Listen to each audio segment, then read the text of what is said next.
He was just 14 when he burst onto the music scene in 1983 with New Edition, a group he formed with 4 friends from the Orchard Park Projects in Boston, where he grew up. At 17, he went solo and rocketed to the top of the R&B charts with hits like My Prerogative. But after Bobby Brown married Whitney Houston, his brilliant career went bust. He got busted for drunk driving, brawling, and blamed for bringing his wife down. Whitney Houston herself spent time in rehab just last month. Tonight, in a Dateline exclusive, Bobby Brown speaks out about his marriage and his demons, his bad boy image, and a blame game that he says has gone on for too long.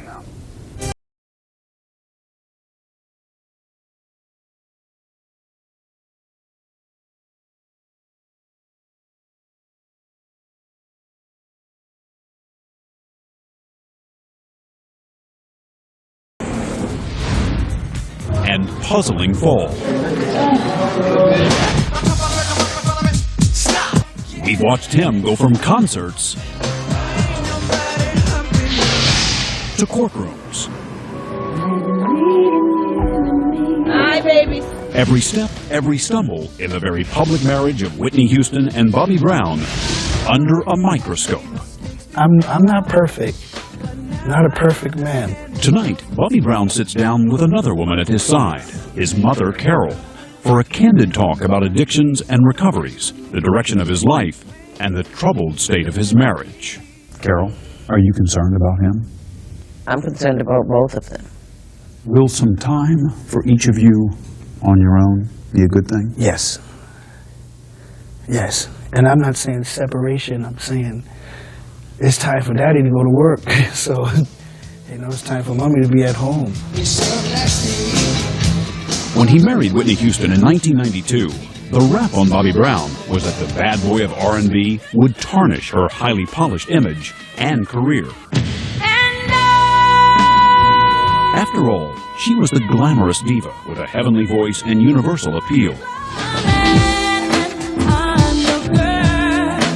But Brown says if the marriage has taken a toll on anyone, it's him. That giving up his career for the sake of the marriage sent him speeding down a spiral of self-destruction. He admits that before the marriage, back in the late 80s and early 90s, at the height of his solo career, he was reckless with the millions he was making. Bought property probably in every state I went to and forgot about it. I would leave cars on the freeway, you know, just because.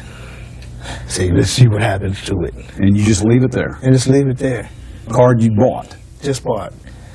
But as wild as he was with money, Brown says when it came to drugs, he was the exception in an industry known for excess. He claims he only dabbled. I would smoke a little tweed here and a little tweed there. But, you know, cocaine was never in my life. You know, never. When did that change, Bobby? I would hate to say when I got married. But things did change when you got married. Things changed when I got married because, you know, I stopped touring, I stopped working. And your career took a back seat. Yeah, to my hers. marriage. To my marriage. You know, not to her career, but to our marriage. While he all but disappeared from the stage, he began making plenty of other appearances. There were his arrests beginning in 1995 for a bar fight, twice for driving under the influence, and violating parole. There was jail time in Florida and Georgia related to the DUIs. But the enormous media coverage painted him as far worse than the record actually showed. Underlying it all, an escalating alcohol and drug problem. I would spend like days to weeks just high. I mean, just high. On coke, you know, marijuana at the same time, alcohol. You know, I wasn't the type that I wasn't the type that was going to discriminate, you know. When it came to drugs. When it came to drugs, you know. The one thing I'm grateful that I never got into was heroin, because that's a killer. It's a problem he has denied in other interviews, and one his mother wasn't sure he'd be ready to talk about with us either. But he did speak candidly about drug abuse fed, in part, he says, by marital discord. I would get high and get high and get high and get high and get high and get high. You know what I'm saying? Because I was afraid of coming down. I was afraid of what I had to deal with the next day. You know, whether me and my wife was going to be arguing, or it was going to be loving or what was going to happen, you know. As distressing as it was to hear, Carole Brown found comfort in her son's acknowledgement of his long-standing drug problem. Sitting here now listening to him has taken such a load off of me. My heart was so heavy with just pain, frustration, wanting to reach to him and him not hearing me. She called the interview a breakthrough and a blessing. Years of denial from her son dissolving before her eyes. To hear him sit here and acknowledge that this is an issue for him, and he's got to stay on top of it. That's right. He has to, day by day. Day by day. That's all it is. It's day by day, you know. Brown says he's been diagnosed with bipolar disorder. Now, instead of resorting to alcohol to calm the highs and cocaine for the lows, he says he's on medication to help break that cycle. It keeps me away from wanting, my cravings. If I could just live through for today, just live through this day without taking a smoke of something, of any, marijuana, without sniffing anything up my nose, then I lived, you know? Even as he has struggled with his own addiction, Brown has also had to confront an avalanche of negative publicity surrounding himself and his wife. It seems like every time something bad is reported, maybe it's erratic behavior, maybe it's drug issues, maybe it's a bump in the road of the careers, whether it's you or whether it's Whitney, it always seems like the blame gets placed on you, Bobby Brown. Some anonymous source says Bobby's the reason. Bobby's the reason. It's Bobby's fault. He's not good for her. He's not good for her. Well, that's not up to them to decide. While Brown would not talk about his wife's own drug problems, there have been endless reports in the media, often quoting anonymous inside sources, that he is the one who dragged her down. Here's a recent example. Bobby told Whitney, don't go to rehab.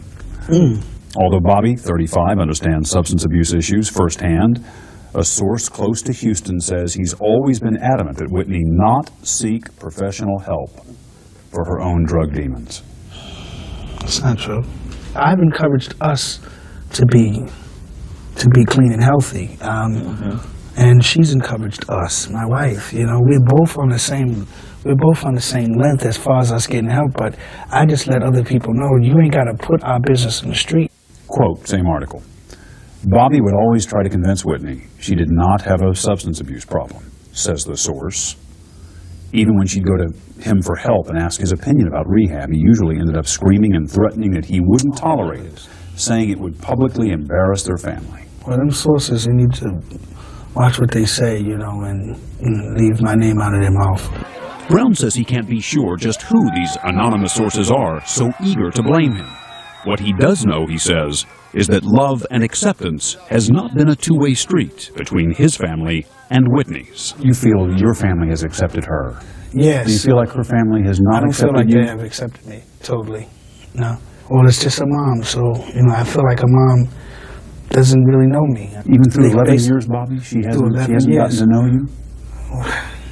Have you tried to reach out to her? And I think me and my mother-in-law, when we talk, we're the best of friends.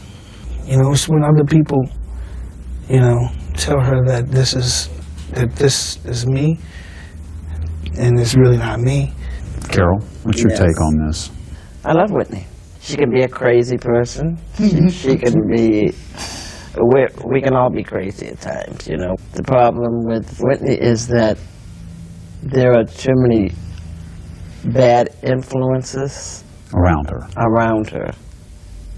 It makes it very hard. If we want help for ourselves and we go get help, you know, it's not about them putting it in the paper and trying to make it seem like good girl, bad guy. Yeah. But that bad guy image got a lot more play recently, and the source this time wasn't anonymous. It was Houston herself. There was a disturbing report in December about an incident at the house. You want to talk about that? Well, me and my wife kind of got into the little heated, not heated, but, you know, little spat.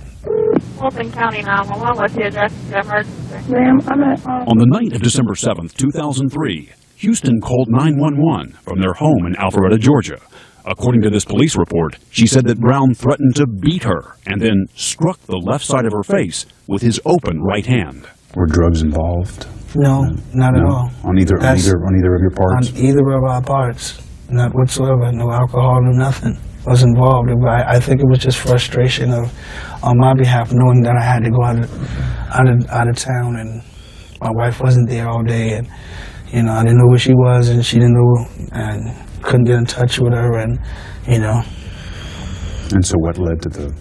Well, she hit me. She threw something at me, and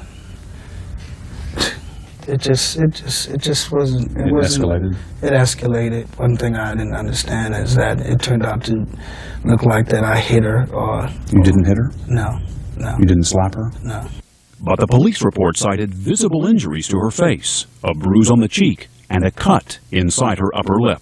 So the cut on the lip that's in the police report? I don't know what they're talking about. Did not happen. Did not happen. I got big hands, man. I would hurt her. It would be more than just a little cut in the lip. Why do you think she called the police? My wife has called the police many times, playing around, but So Bobby, are you saying that this was made up? Well, I'm not saying it was Or made up. exaggerated? I mean, I just It's want to be clear about exaggerated, it. basically. It was just, we play, like you play like, no. It was just like, we play like that. We play slapbox. We slapbox. That's what we do. And, I guess one is, she just took it a little serious. And she'll tell you the same thing, that it was just a little something in the... Houston did accompany Brown when he turned himself into police 4 days later to face a single misdemeanor charge of battery. Standing by her husband like so many times before. Are you a good husband? I am a great husband, I believe. I believe I'm an excellent husband. And father? I enjoy spending as much time as I possibly can with them. But in March, his commitment to his children was also called into question. Bobby, there was a picture of you in court in Boston. That sent a very different message. The headlines were... Deadbeat dad. You be called a deadbeat dad. In family court in Massachusetts, Brown was charged with failing to pay child support for his 2 children from a previous relationship. Since May 2003, a total of $63,000. So what happened? How come the checks weren't being sent? Usually that is automatically sent, automatically sent, automatically sent. I was going through a lot of things during that last year, from courts situations to marital problems. I was not paying attention to someone paying the monthly of my children. So you're not in control of that money? I haven't been, no. I leave all my bills, all the bills to my wife to, like Bill Cosby said, Camille handles all the monies in the house. Whitney handles all of the bills in the house. His lawyer told the judge that Brown relies completely on his wife for money, that the former multimillionaire has no income, no assets of his own. Take Mr. Brown into custody. So Brown spent the night in jail until friends of his, not his wife, loaned him the money to pay the outstanding debt. As for his claim that his wife failed to pay the child support bills, Brown offered no explanation as to why, and whether it might be part of a larger rift in his marriage. It strikes me hearing you talk, Bobby, that as you have struggled with dependency on alcohol or drugs, there's been a financial dependency on Whitney. Yeah. How important is it going to be for you to get your income back? Very, very important. As far as being able to, do something every day that keeps me away from the demons that, bite at me. He's made mistakes. Who in the world hasn't? But nobody truly knows his heart. And that's what hurts me as his mother. After all he's been through, Brown says he's now ready for a shot at the most difficult act of all, a comeback. All he wants, he says, is a fair shake. I'm going to work real hard at trying to be a little bit more perfect every day. How about just a little better? A little better. That's the better word. Thank you. Thank you for that word. But a little bit better every day. Brown acknowledges that getting back to work may mean time away from his wife and their daughter, Bobby Christina. But wherever that road leads, he hopes it won't put too much distance between them. If we want to be apart from each other, then we'll be apart from each other. If we want to be together, then we'll be together. Until that day that she does not want to be around me, I'm a lover. It's going to take hearing that from her Yes. to convince you To she doesn't want convince to be me. around you. Yes. And you haven't heard it yet. I haven't heard it yet. So when she says it, there it is. We asked if Whitney Houston had any comment. Her spokesperson declined.